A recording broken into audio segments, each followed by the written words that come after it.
Hola y bien hallados, me llamo Antonio Sánchez Bayón y bueno, pues hoy tengo la grata oportunidad de compartir con todos ustedes una sesión correspondiente a la unidad 1, Mercados, Globalización y Glocalización.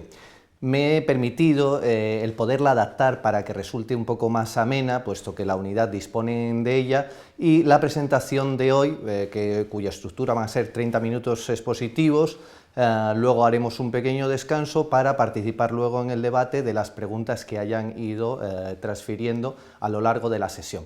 Como les comentaba, la idea es que sea un poco más interactiva la sesión de reflexión con todos ustedes y, por tanto, bueno, pues lo he hecho a través de preguntas, respuestas y, más que nada, como les digo, vamos a intentar que sea lo más participativo. Así que, bueno, antes de empezar, sobre todo, me gustaría, por favor, transmitir mi agradecimiento a la organización del máster, en especial a mi colega, el profesor Lombardero, a quien tengo que además felicitar por su nueva publicación, se llama Transformación Digital y Competencias Directivas, se lo recomiendo, muy bueno. Al igual, pues quiero dar mi agradecimiento justamente de lead a Carlos y a Filip, gracias a ellos pues estamos pudiendo compartir esta sesión. Dicho lo cual, bueno, pues solamente comentarles, ya les decía, me llamo Antonio Sánchez Bayón, soy profesor titular acreditado en Ciencias Sociales y Jurídicas, tengo también el reconocimiento como Autoridad Internacional BIA, he recibido distintos premios a la hora de divulgar los conocimientos relativos a ciencias sociales y sobre todo sus conexiones en materia de nuevos paradigmas, como es el premio Lima Clara de Argentina, la REA en Ecuador, ya que bueno, pues, he tenido la gran fortuna de poder pues, publicar más de 30 libros, 30 monografías, más de medio centenar de publicaciones científico-académicas en diversas revistas. Y bueno, pues como les digo, aparte de mi persona, decirles que la sesión de hoy la vamos a repartir del siguiente modo, si les parece bien. En primer lugar, bueno, pues va a haber una parte introductoria donde les voy a ir contando la premisa de partida, que es algo que podemos constatar todos, que son justamente esas transformaciones que estamos detectando, crisis y transformaciones que con la globalización pues nos están afectando, ¿no?, en nuestras sociedades, que se van volviendo más líquidas, de riesgo, etcétera. Eso lo comentaremos. Al igual, vamos a profundizar en lo que es la noción de la globalización y todos los conceptos relacionados, como la globalización, mundialización, etcétera, etcétera. Seguidamente vamos a proceder ni más ni menos que bueno, pues a conocer un poquito más acerca de su origen, desarrollo y alcance. Luego entraremos en la parte especial relativa a bueno, la manera que tenemos de percibir y de ese modo conocer, por tanto, todo lo que son los cambios paradigmáticos al respecto, para poder entrar así de lleno en lo que es la parte especial dedicada al impacto que la globalización y la globalización ha tenido ni más ni menos que en, bueno, pues por un lado la economía y los mercados, por otro lado comercio y empresas sobre todo, y terminaremos la sesión con unas conclusiones, como no podría ser de otro modo, donde no solamente se recapitulará lo visto, sino que además bueno, pues se hará una serie de sugerencias de recomendaciones y unos corolarios que a ver si de manera pues quizás un poco más interactiva e invitarles para dejarles con mejor sabor de boca de lo que es esta sesión, pues son una serie de retos intelectuales como es el dilema fariseo de las anginas y sobre todo una introducción a la economía del conocimiento a la que aspiramos. Bueno, pues dicho esto, ni más ni menos, ya les he explicado la dinámica, 30 minutos, ya hemos empezado, vayan mandando sus preguntas y de ese modo podremos luego resolverlas en la parte final de esta sesión. Como ven, y supongo que les harán una imagen, un pantallazo de las diapositivas, a través de preguntas y respuestas, pues vamos a intentarlo hacer ameno. Les decía que las premisas realmente, ¿no?, habrán oído a grandes autores tan reputados como Bauman, que habla de sociedad líquida, Beck, sociedad de riesgo, Costco habla de la sociedad difusa, Castell habla de la virtualidad y sobre todo sociedad red. En mi caso yo he trabajado también los conceptos de lo local, supongo que a lo mejor por eso me han invitado. La idea es, como les digo, reflexionar, porque, entre otras cosas, miren, vamos a ver, yo en esta adaptación que he hecho de la sesión la he preferido llamar globalización, problemas y retos. La idea es que si la globalización es un proceso de apertura, bueno, pues conexión del mundo, y esto, claro, entraña unos pros, unos contras que tenemos que conocer, que tenemos que saber gestionar, por tanto, de ahí la idea de problematizar, esto es, de reflexionar conjuntamente. No quiero hacerlo como lo han hecho nórdicos y anglosajones, los antiguos bárbaros, porque se quedan siempre en la idea de problema como conflicto. Me gustaría hacerlo más como lo hemos venido haciendo los mediterráneos, que es más bien de una manera humanista. Esto es una preocupación, de modo que reflexionando juntos podamos ofrecer respuestas adecuadas para cuando se dé esa situación de crisis, de tensión que estamos ahora mismo viviendo. ¿Por qué? Porque, entre otras cosas, yo creo que hoy en día corresponde más a las personas de ciencia y de cultura, más que recoger certezas, hay que sembrar dudas, de modo que así tengamos una opinión pública mucho más informada y lista para los debates, y así una ciudadanía mucho más participativa. Como les decía, bajo estas premisas, pues eso, estos autores hablan de una sociedad líquida, de riesgo, virtual. Lo que quiere decirse es que están desapareciendo las instituciones tradicionales, todo cambia muy rápido, muy acelerado, no da tiempo a que cuaje, y por tanto, ¿qué ocurre? Que estamos viviendo una época de transición, una época que agoniza, que ha estado dominada por un proteccionismo del Estado-nación. Y por tanto, estaban las instituciones bien tasadas y esto permitía tener claro cómo relacionarnos y qué resultados obtener. ¿Qué pasa? Que con la globalización los Estados-nación caen en picado, puesto que no pueden ya controlar sus fronteras, no pueden, gracias a las tecnologías de la información y la comunicación, yo puedo estar operando en tiempo real en cualquier parte del mundo. Y, por tanto, ¿qué ocurre con esta apertura? Que es una más de la que se ha dado en la historia de la humanidad, solo que, bueno, pues esta es la que nos toca a nosotros vivir. Están desapareciendo esas instituciones tradicionales, no terminan de llegar las nuevas, y eso, pues claro, nos genera cierta inseguridad, porque en realidad la idea de crisis como tal, para los griegos, los antiguos, nada, era simplemente el cambio de ciclo. ¿Qué ocurre? Que la nuestra es una crisis que se viene prolongando y además es sistémica, ¿no? Ya viene desde los años 60, no terminamos de dar el salto para entrar justamente en esa aldea global, que es ¿no? Una vez que cae el Estado-nación, que venga esa aldea global y con ella la sociedad del conocimiento, la economía del conocimiento, pero estamos en esa fase de transición. Pues vamos a ver cómo lo hacemos y, sobre todo, cómo nos afecta a nosotros, nuestra economía, nuestros mercados, nuestro comercio. Vamos a reflexionarlo conjuntamente. Pues bien, dentro de estos parámetros de reflexión, lo primero que tenemos que hacer es ni más ni menos que, como les decía, saber de qué estamos hablando, ¿no? La globalización, les mencionaba que era un proceso de apertura, donde se nos queda ya un mundo más pequeño, ya estamos conectados, por tanto podemos operar y, como les digo, es un proceso, no es un resultado, no hay que ser ni apocalípticos ni integrados, decía Eco, esto es, ni todo está perfecto ni todo es un desastre, sino que nos corresponde entre todos. Por eso decía que era mejor una fórmula de reflexión crítica, porque a todos nos corresponde el aportar cómo enriquecer, cómo mejorar, porque entre otras cosas sí que es cierto que hay pequeños errores, ¿no? Cómo es posible que, si lo que estamos haciendo es liberalizando y por tanto pueden circular hoy en día, tienen esa libertad de circulación, bienes, servicios, capitales. ¿Y cómo es posible que estos gocen de mayores garantías que las personas destinatarias de los mismos? Hay cosas que tenemos que corregir, ¿no?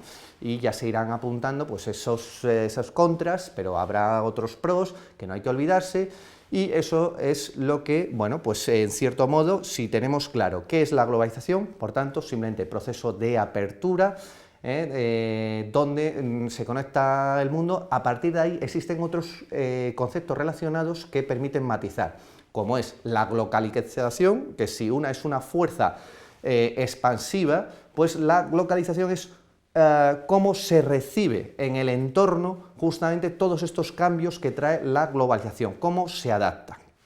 Por tanto, va a haber respuestas identitarias, idiosincrasias que defienden los particularismos y otras que sencillamente, bueno, pues según cómo uno se exponga a la globalización, pues se irá, en cierto modo, normalizando, se irá armonizando o incluso estandarizando con respecto a otras partes, a otros pueblos con los que estamos en contacto.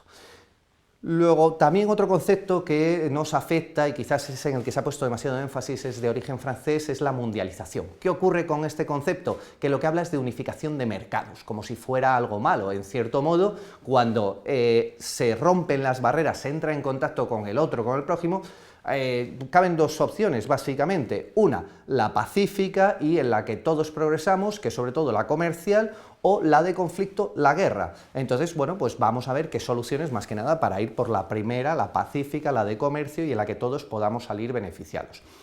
Frente a este concepto existen evidentemente resistencias, como es la antiglobalización, que han sido una serie de movimientos antisistema, los cuales terminaron convergiendo justamente en las reuniones, ¿no?, de las de las grandes organizaciones internacionales financieras en Seattle en 1999 y desde entonces vienen actuando. Son detractores y a su vez, bueno, pues nos quedan otra serie de conceptos que desarrollé, por ejemplo, en el libro mío de Humanismo Iberoamericano, ¿no?, una guía para transitar la globalización, donde, bueno, pues hablaba ni más ni menos, y aquí les aparece, McDonaldización, ¿no?, en cuanto es una caricaturización por la cual, bueno, pues así nos encontramos el mismo modelo en cualquier parte del mundo, da lo mismo, sabemos lo que nos encontramos. Eso tiene la ventaja de que sabemos lo que hay, lo malo que, bueno, pues se pierden esos particularismos, a ver cómo se puede trabajar.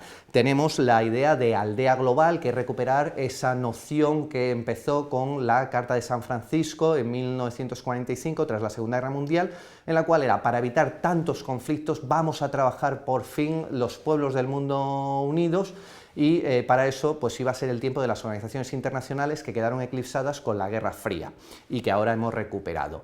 ¿Qué es lo siguiente? Pues también se puede hablar de la fábrica mundial, lo cual implicaría, es una crítica en la cual parece que una parte del mundo, los países desarrollados, son realmente los que manufacturan, por tanto pueden cobrar más, siempre van a sacar ventaja competitiva frente al resto del mundo, que solamente se puede especializar ni más ni menos que en mano de obra barata y recursos naturales, que son igualmente baratos en relación a los productos manufacturados.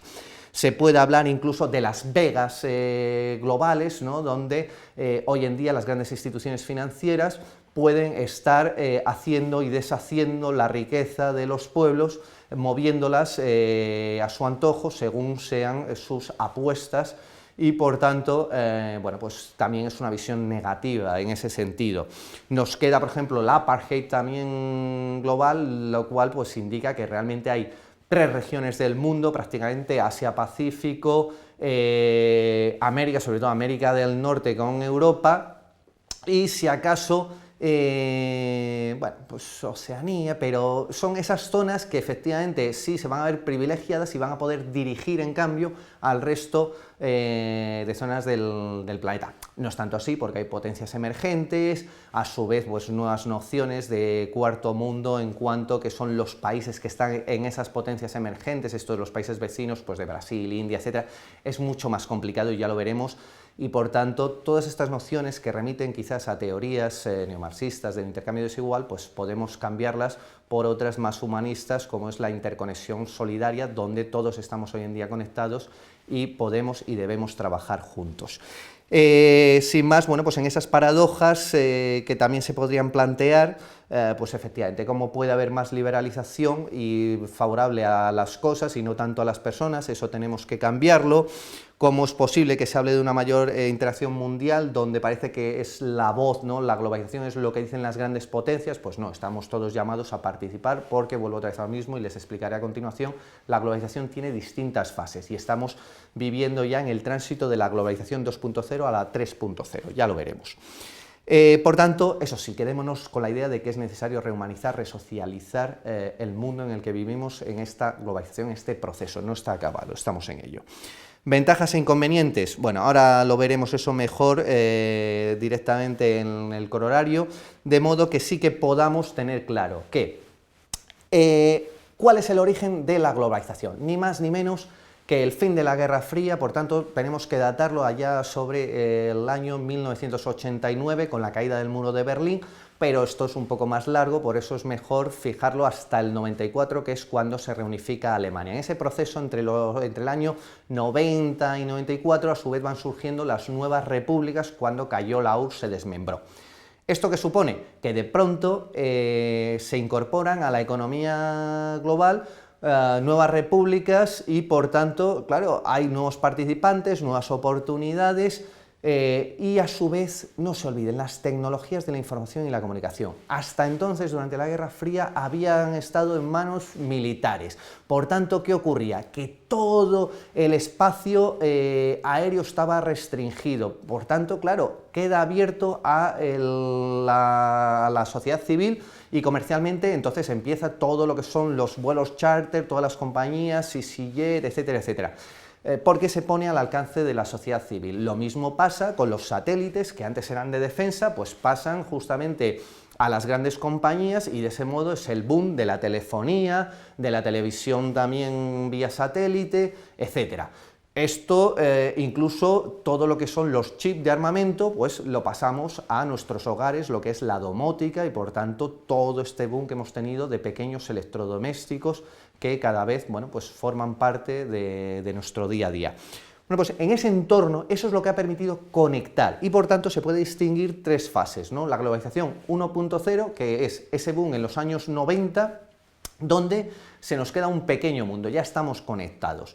Hay una globalización 2.0, que es en la década del 2000, donde lo que hacemos es empezar a trabajar en esa gobernanza. Esto es cómo hacer que todos podamos colaborar, o por lo menos tengamos dónde llegar y dejar constancia de nuestros planteamientos, que sintamos que formamos parte de esa dirección que estamos tomando. Y entonces son las organizaciones internacionales, se vuelven a reactivar, ¿no? Y eso que hubo un momento de dificultad tras los atentados del 11S, donde, bueno, pues parecía que volvíamos otra vez a una geopolítica de grandes potencias, pero eso afortunadamente se ha corregido.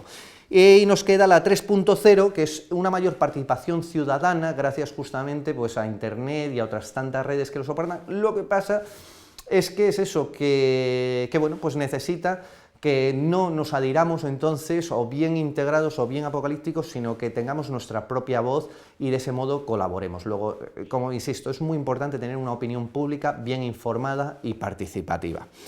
Como les decía, si esto lo aterrizamos directamente, y ahí ya estamos dando realmente el salto pues a esa parte general, ¿no?, del paradigma. Vamos a ver, cuando les hablaba yo sencillamente de un paradigma, los que son miopes me van a entender.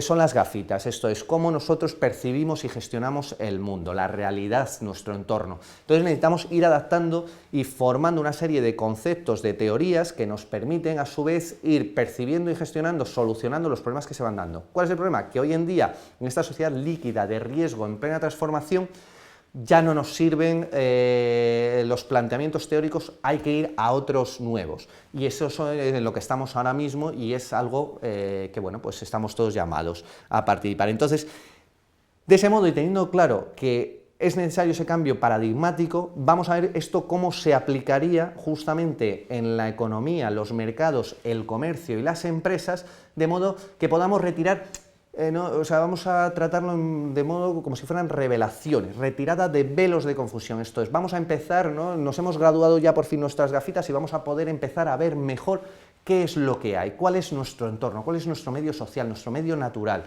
Y en ese sentido les decía que antes, claro, hay que tener en consideración esos orígenes, de dónde viene todo esto de la globalización, para que podamos aterrizar en esas facetas, en esas dimensiones que les decía.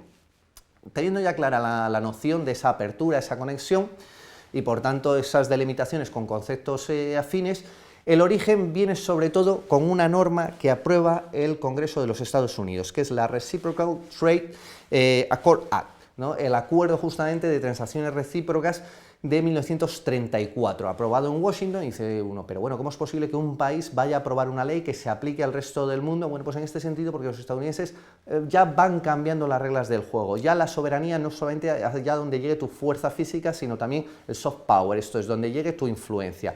¿Qué es lo que pretenden de este modo? Que efectivamente para reactivar la economía en el periodo de entreguerras es necesario fijar unas reglas de comercio con otros países. Esto va a ser base para lo que llamamos hoy el régimen de los tratados de libre comercio, y que cuando justamente en América Latina, sobre todo en el sur, se construyó, tratando de imitar a la Unión Europea, Mercosur, el mercado común del sur, ¿no?, dirigido sobre todo por Argentina y por Brasil, ¿qué pasó? Que Estados Unidos intentó crear una organización internacional paralela, o mejor dicho, mucho más comprensiva, que era ALCA, ¿no?, el Área de Libre Comercio. Y entonces, de ese modo, que se pudieran fijar pues, institucionalmente esas relaciones, ese entorno para negociar, pero en el momento en que vieron que efectivamente entró por esas tensiones entre Brasil y Argentina, esos antagonismos, entró en crisis Mercosur, pues eso quedó diluido, solamente quedó lo que hoy llamamos NAFTA, que es justamente ese área de libre comercio, pero para Norteamérica, esto es desde Canadá hasta México, y mientras tanto, bueno, pues seguimos viendo pues, cómo van fluyendo estos mercados. Pero como les decía, esa inspiración estadounidense de bilateralidad para bueno, pactar cada producto, ver cómo se iba a negociar, etcétera, etcétera, y con cada país, esto hizo que desde la ONU, esto es la Organización de Naciones Unidas, en el 46 empiezan a surgir los grandes agentes, ¿no?, las grandes instituciones financieras, como es el Fondo Monetario Internacional, el Banco Mundial, y a su vez empiezan las negociaciones en Londres, que terminan cuajando en el 47 en La Habana, justamente del GATT, ¿no? El GATT es el General Agreement of Tariffs and Trade, es el Acuerdo General de Tarifas y Aranceles. Este mercado común, este entorno, lo que hace es quitar todas las barreras que había a la exportación, vamos a intentar limitarlas, las barreras a la importación y la exportación, y sobre todo fijar unos acuerdos, unos principios de no discriminación y reciprocidad. Esta base, claro, no es suficiente porque hay que estar constantemente reuniéndose, volviendo a fijar nuevas negociaciones, hay que esperar hasta el 95 que se institucionaliza bajo la fórmula de la Organización Mundial del Comercio, y de ese modo se le da no solamente una base institucional donde se está trabajando permanentemente, sino que además, y ya no les digo nada, una vez que se empiezan a implementar los acuerdos, el Plan de Doha de 2004, pues todos los productos, se amplía no solamente a los productos manufacturados, sino también a las materias primas, energías, se trata todo el tema del copyright, esto es las patentes, ¿no?, la propiedad intelectual, industrial, o sea, se vigila la no discriminación y reciprocidad, eso se mantiene y se profundiza en el antidumping y el antitrust, esto es evitar los monopolios y saltarse pues las protecciones laborales, etcétera. Sin más, decirles, y ya cerramos de ese modo esa parte bueno, pues general, ¿no?, para saber qué es la globalización, su origen, desarrollo, el alcance es que también tiene un alcance político-jurídico, ya les digo, con organizaciones internacionales, ese espíritu de San Francisco hacia la aldea global. La economía y las empresas, todo lo que es la unión de mercados, todos nos suena la Unión Europea, Mercosur, les decía antes, el proyecto aquel de ALCA que ha quedado en acta, en Asia-Pacífico el ASEAN o la Commonwealth, lo que era el antiguo Imperio Británico, bueno, pues cómo ha seguido manteniendo esas relaciones, y eso es lo que ha hecho que, por ejemplo, Gran Bretaña no entrara en el euro, para poder mantener su Commonwealth, su mercado en ese sentido. Pero también lo es sociocultural, vuelvo otra vez a lo mismo, la globalización lo que ha traído ha sido el gran debate de las identidades, entonces hay que ver cómo lidiamos con esa multiculturalidad para evitar que haya conflicto y que sea más un encuentro y un enriquecimiento entre todos. Ahora ya sí nos hallamos en disposición justamente de entrar en todas estas cuestiones relativas, ¿no?, en el mundo tanto económico como empresarial y comercial, que ha traído consigo la globalización. Por un lado, les decía que esas revelaciones, cuando hoy en día se habla ni más ni menos que, bueno, saben que hemos vivido en una economía a escala, ¿no? Pues el problema que tenemos es que se está pretendiendo dar continuidad a algo que ya es caduco, y su último estadio es lo que se ha llamado la economía flexible. Eso es erróneo. Una propiedad física como es la flexibilidad es que bajo ciertas presiones uno puede perder su forma, pero cuando cese esas presiones tiene que recuperarla, y no es así. Lo que se ha traído ha sido precariedad, y sobre todo ya no en términos como se hacía, ¿no?, ideológicos del marxismo, la clase, hoy es más bien generacional. ¿Qué les puedo decir? Pues ni más ni menos que el siguiente dato, que las nuevas generaciones, quizás estando mucho más preparadas y aptas para lo que es el mercado internacional en cuanto a tecnologías, idiomas, etcétera, van a tener que trabajar el doble, estando el doble de preparadas, van a tener que esforzarse también el doble para mantener el mismo estatus socioeconómico que sus padres. O sea, de lo que se trata, por tanto, ya no es un discurso de pobres y ricos, sino intergeneracional. De ese modo, si tomamos conciencia, va a ser como se pueda llegar a esa economía deseada del conocimiento que terminaremos hablando. ¿Qué más les puedo decir en ese sentido? Pues que es necesario, bueno, en cuanto a las empresas, también la generación anterior, los baby boomers, estaban muy preocupados, ¿no?, con, bueno, pues que todo estaba ya establecido, cuándo iban a empezar a trabajar, cuándo iban a jubilarse, cómo conseguir los ascensos, y eso decían que les alienaba, les cogía y les quitaba, les restaba autonomía en su día a día. ¿Qué hicieron? Desinstitucionalizar la empresa, y hoy en día nos encontramos con un modelo más allá del toyotismo, que está repartido en distintas unidades que colaboran, etcétera, y esto nos lleva a fenómenos que también se puede profundizar, como la deslocalización, qué implicaciones tiene, si eso es dumping de mano de obra, etcétera. Donde quiero ir a parar con todo esto es, claro, una empresa desinstitucionalizada que no sabes dónde están los centros de poder, ni ningún proyecto claro donde hayas puesto a personas y bienes para alcanzar justamente esos objetivos. Al final, ¿qué ocurre? Que lo que hay es juegos, luchas de poder, cada uno tiene su agenda oculta y así es muy difícil tener una relación laboral normal, y eso lleva a síndromes que estamos detectando cada vez más, el burnout, ¿no?, la persona quemada, o el moving, que tiene la sensación a veces pues, de que le están persiguiendo, de que le están hostigando en el trabajo, y sencillamente es porque no encuentra su lugar, no sabe cómo funciona ese ecosistema. Eso es algo que hay que trabajar y bueno, pues cosas más puntuales, la responsabilidad social corporativa, otra cuestión que les quiero dejar para que reflexione. ¿Hasta qué punto es discurso, es realidad? ¿Qué nos pasa con la responsabilidad social corporativa? Una prueba de fuego es ir a una empresa y comprobar si realmente tiene unas políticas en su ideario que concilien la vida personal, familiar y profesional. ¿Qué más cosas les puedo apuntar para reflexionar juntos?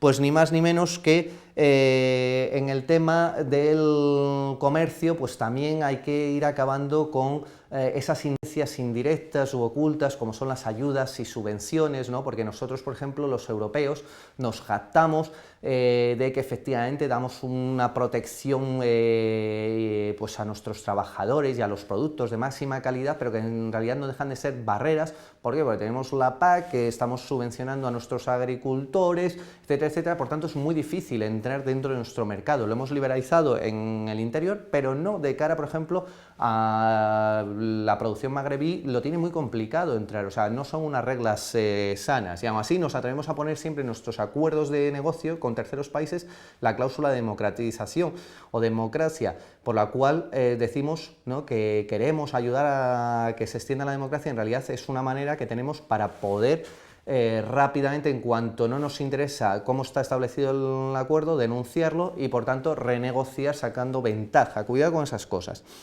Sencillamente, y ya me toca ir cerrando esta exposición previa, que son las soluciones.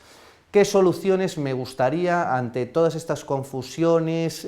¿Cómo podemos empezar a reaccionar? Ni más ni menos que sigamos una serie de máximas. Les invito a que, ¿por qué no?, en vez de maximizar nuestro beneficio, simplemente lo optimicemos. Por tanto, así podamos ganar todos. Intentar siempre tener como criterios guía que queremos resocializar, rehumanizar la globalización. Por tanto, que no lo veamos simplemente en términos de negocio, de consumo, en lo que nos encontramos ahora en una sociedad de consumo, y for entertainment, pues ver cómo podemos llegar realmente a una sociedad de la comunicación y sobre todo el conocimiento. Vamos a prestar más atención a la gestión del talento y sobre todo algo tan básico, recuperemos las virtudes y sobre todo, por ejemplo, algo que les puede ayudar a nuestros estudiantes. Yo siempre les digo que, a diferencia de sus padres, ellos no van a tener una carrera profesional lineal, sino que van a tener al menos hasta 5 experiencias laborales distintas que tienen que dotar de sentido. Bueno, pues lo que les puede ayudar, en vez de darles simplemente una formación especializada para una carrera concreta, pues algo que les permita, ¿no?, como las virtudes cardinales, de ese modo pueden, con estos parámetros, reorientar su carrera, reconvertirse tal y como hoy en día pues, nos pide una competitividad mundial, pues así podernos postular a distintos mercados, distintas experiencias.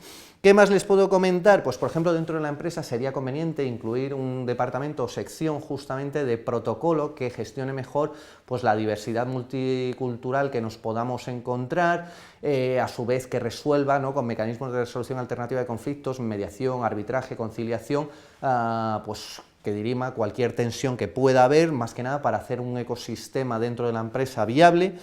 Y finalmente quedarnos con la idea de, en vez de tanto la crítica, círculos viciosos con la globalización, pues ¿por qué no cambiamos nuestra percepción y que sean círculos virtuosos, un win and win? Esto es, la idea de que, bueno, pues en vez de actuar en términos de casino, ¿no?, donde hemos tenido los estados que en vez de ser simple y meros árbitros han sido también jugadores, ¿no?, como el casino, y por tanto ganando, pues en la globalización esta oportunidad que se nos da justamente de quitar regulaciones proteccionistas, quedarnos entonces en una liberación donde sean reglas básicas, pero donde podamos participar todos y irlas diseñando, luego que sea más una idea de juego de liga, que sea más bien como unas olimpiadas, donde cada uno pueda participar y ver cuánto quiere ganar, qué quiere hacer y con honor.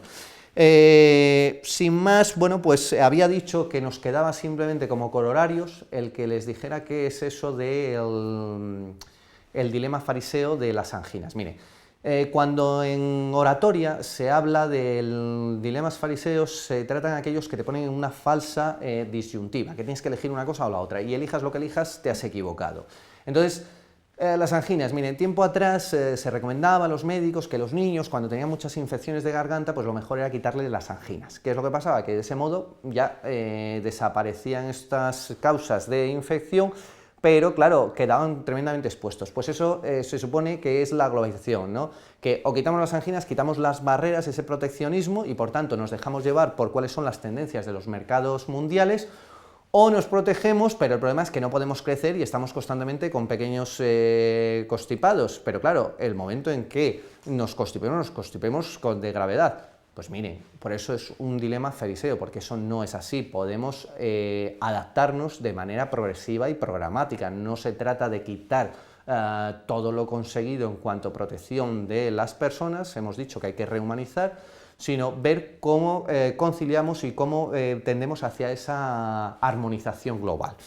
Y finalmente la economía del conocimiento más que nada es, en vez de prestar aún atención, como siguen haciendo algunos compañeros míos a la hora de enseñar principios de economía, ¿no?, que siguen hablando del trabajo, la tierra y el capital, hay que hablar sobre todo de las TIC. Las tecnologías de la información y la comunicación lo que sí que nos permiten es que realmente lo que tenemos que generar es creatividad, conocimiento, lo cual nos va a liberar de esa visión negativa del trabajo y aparte, bueno, pues para eso están las máquinas realmente, que tengan que hacer lo duro, lo pesado, y no se trata de dedicar tantas horas, sino la calidad de esa reflexión, de ese conocimiento, que además tengamos que hacer partícipes a los demás de los que nos beneficiemos. De ese modo sí podemos llegar a esa sociedad del conocimiento y con ello sí que es posible que efectivamente, pues como decía Kardashev, la civilización tipo 1, esto es, que podamos colaborar y cooperar. Bueno, pues sin más, yo creo que hemos cumplido, quizás un poco acelerado, esta primera parte del seminario. Espero sus preguntas, de modo que podamos ir respondiendo, y si no, pues también les iremos dejando pequeñas piezas que sí que entraremos en mayor detalle de estas ideas, de estas reflexiones lanzadas. Muchísimas gracias y quedo a su disposición.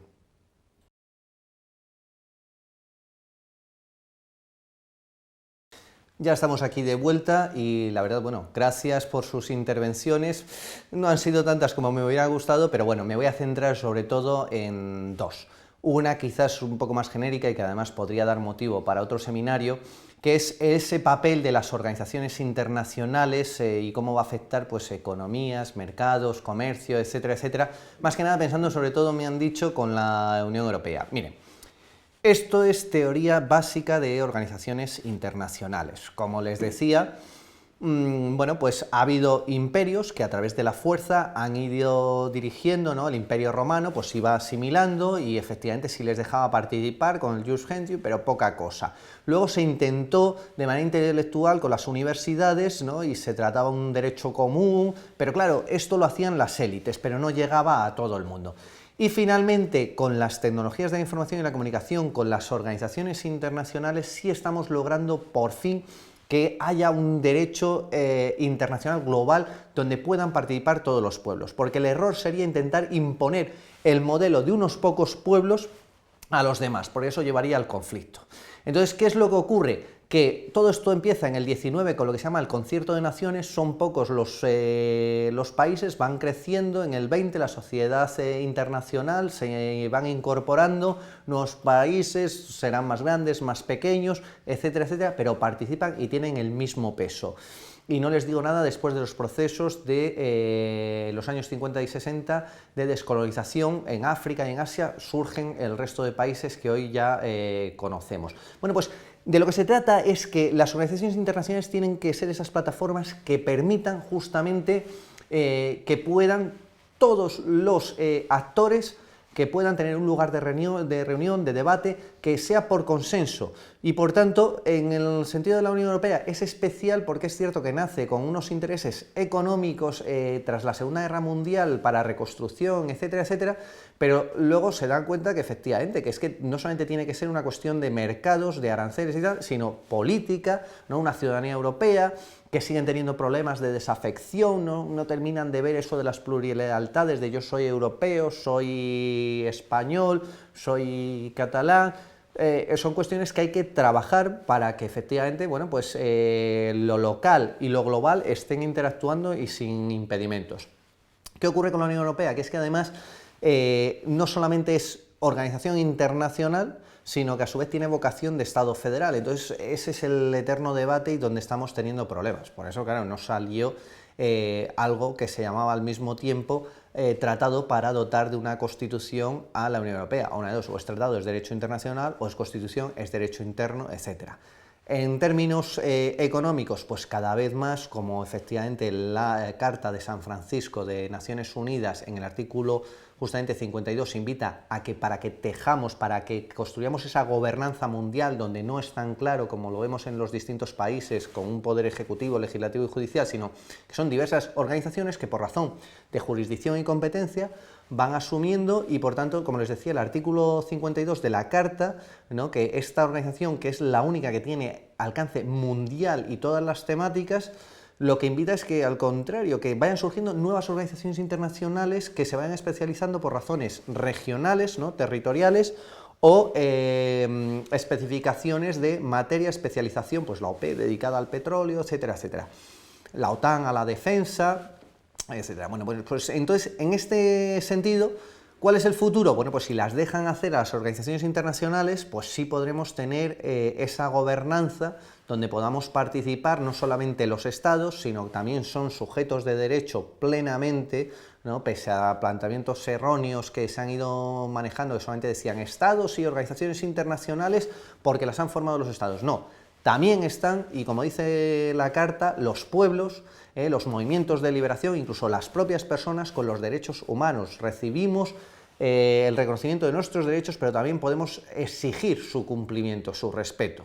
Luego, esta sociedad global hacia la que queremos que se constituya, y ya se ha dicho en el seminario, pues de manera más humanizada, más socializada, pues efectivamente necesita de unas organizaciones internacionales que sean plataformas, lugares de encuentro donde puedan participar y entre todos ir consensuando esas reglas. Los mercados, bueno, pues yo creo que se irán viendo mejorados, sobre todo si no nos hacemos trampas. En un momento mencioné la cláusula democrática que metemos la Unión Europea con la firma de tratados y eso no está muy bien, al igual que tenemos también socios preferentes, lo cual, bueno, pues violenta ese principio básico de reciprocidad y no discriminación, ¿no? Esa preferencia por unos y no por otros parece que, bueno, pues no está muy acorde con lo que intentamos construir, que son unas mismas reglas para todos. Eso es la liberación. Que desaparezcan las limitaciones y las protecciones estatalistas, pero que a su vez nos hagan que todos los que participemos lo hagamos de manera libre y responsable. y esto se puede hacer y se debe hacer y las organizaciones funcionan. La segunda pregunta que me habían planteado era más bien acerca de incidir un pelín más sobre los pros y los contras de la globalización. Es cierto que, por un lado, la globalización, lo bueno que tiene, claro, nos abre oportunidades, nuevos nichos de mercado, incluso podemos reducir costes si acercamos justamente la producción final a los destinatarios locales, etcétera, etcétera.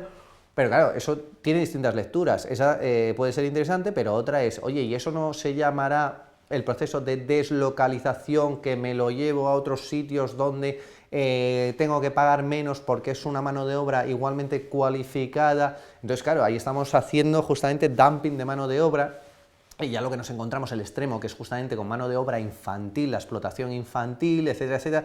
Luego no podemos hacer, como hacemos en Europa, dentro de la Unión Europea, jactarnos de que tenemos una protección social de nuestros trabajadores tremenda, y en cambio lo que hacemos es, las empresas nuestras se van a producir a otros sitios donde no hay esa protección. Eso provoca efectivamente una brecha y una falta de legitimidad al final en los discursos y en lo que podemos hacer.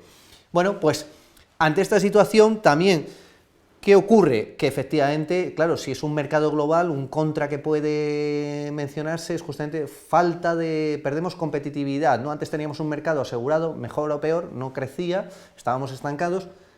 Bueno, pues lo que hay que hacer es ver en qué nos vamos a especializar, en qué nos podemos intensificar nuestra producción. Pues vamos a ver en qué somos buenos realmente, qué podemos ofrecer y cuidarlo hasta el más mínimo detalle, de modo que eso pueda ser diferenciación de marca, nuestro producto esté en cualquier parte del mundo y sea demandado, sea querido, porque es algo excelente, bueno, de calidad. ¿Por qué no? Pues se puede hacer. Y como decía, pues también nos encontramos, la globalización ha traído problemas como es aquel clásico de la piratería, que ya no es tanto, y se sigue dando, ojo, los asaltos de buques y cualquier otro tipo de nave, incluso aeronaves, comerciales, etcétera, sino también pues el tema de la propiedad intelectual, la propiedad industrial. Bueno, hay que trabajar, yo creo que no hay que seguir como se está haciendo por la vía de sanción, sino maneras mucho más creativas y colaboradoras. O sea, tenemos que buscar quizás, pues efectivamente, bueno, pues como por ejemplo ya lo están haciendo las consultoras y los grandes despachos, ¿no? Las global firm, pues nosotros podemos tener matrices, pero luego crear grupos de trabajo, ¿no? Los core team en distintas partes del mundo, según se vayan necesitando, demandas, etcétera, etcétera. O sea, ir aprovechando lo que se sabe y en lo que es bueno bueno, pues gente que sea muy buena en un ámbito, en otro, etcétera, pues ver cómo lo podemos ir articulando y por tanto, pues creando esa marca diferenciadora, etcétera, etcétera. Yo no sé si queda alguna pregunta más, pero en cualquier caso estaré a su disposición ya offline y le responderé, y bueno, pues tienen la unidad didáctica para poder profundizar. Realmente lo que se pretendía hoy era invitarles a reflexionar, el que de pronto, bueno, pues tengan algún tipo de interés, dudas, y no sencillamente aprender de manera memorística, sino un ejercicio de madurez. Reflexionen, porque efectivamente tienen que encontrar, más que, como decía al inicio, certezas, vamos a ver esas dudas que les hagan realmente pues, tomar conciencia qué es la globalización, cómo nos afecta a nuestras empresas, nuestros mercados, nuestro comercio, nuestro día a día, y bueno, pues de ese modo podamos todos contribuir y llegar justamente a esa aspiración que, en vez de, como se ha venido planteando, de interdependencia, sea interconexión solidaria. No podemos seguir con ese modelo de economía de desarrollo, o sea, de economía a escala desarrollista, que era crecer por crecer, no respetando ni el medio social ni el medio natural, sino que tenemos que llegar a una economía digital donde se reducen costes, se recicla y por tanto todos podemos colaborar, ¿no? Como estamos viendo, fórmulas en internet de Procommons, ¿no? Por ejemplo, Wikipedia, todos la alimentamos, nadie es autor, pero todos nos beneficiamos. Pues modelos de esos, claro que son factibles y claro que hay suficiente riqueza hoy en día para todos, hay que ver cómo redistribuimos y cómo participamos todos. Bueno, eso podría ser motivo de otro seminario, así que lo dejo aquí y se lo agradezco el haber estado hoy. Muchas gracias y a su disposición.